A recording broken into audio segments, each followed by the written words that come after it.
Antum pernah mendengar kisah nyata yang ditulis oleh seorang ibu ketika dia menuliskan tentang bagaimana haramnya tentang masalah riba.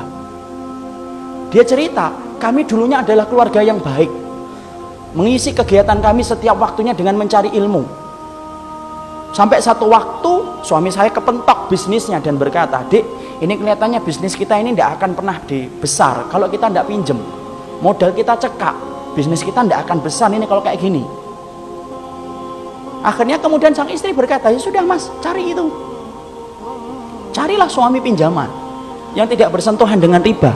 Karena dia sudah ngerti ilmunya, sudah paham riba itu merupakan sesuatu yang sangat dibenci sampai dipermaklumkan perang oleh Allah dan Rasulnya.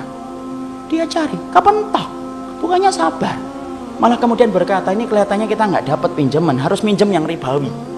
Istrinya yang sama-sama sudah ngaji berkata kepada suaminya, "Ya sudah mas, pinjam aja kalau memang itu terpaksa."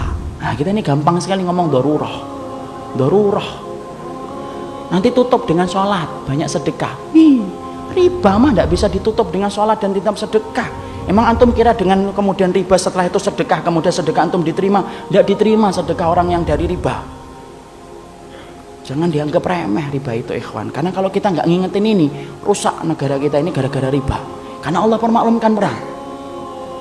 Akhirnya singkat ceritanya kemudian akhirnya bersentuhan. Mereka ngerti ilmunya tetapi tidak mampu menampik lambean pinjaman ribawi ketika itu begitu menggiurkan. Apa yang terjadi? Allah memberikan istidraj.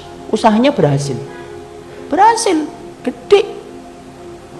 Maka kemudian sang istri bercerita ketika usahanya semakin besar, maka kegiatan kami yang setiap harinya mengkaji, mendatangi majelis ilmu kemudian jarang kita datangi karena kesibukan kami untuk kemudian mengatur bisnis kami. Suami saya kemudian mulai jauh dari kajian ilmu. Suami saya kemudian mulai menjauh dari panggilan sholat dengan alasan sedang rapat ataupun sedang nganter barang. Puncak-puncaknya kemudian terjadilah satu dosa besar yang dilakukan oleh seorang suami di mana istrinya tidak lagi bisa memaafkan. Ingat ikhwan, seorang suami kalau sudah melakukan dosa besar, istri punya hak meminta pisah dari suaminya dan itu syar'i.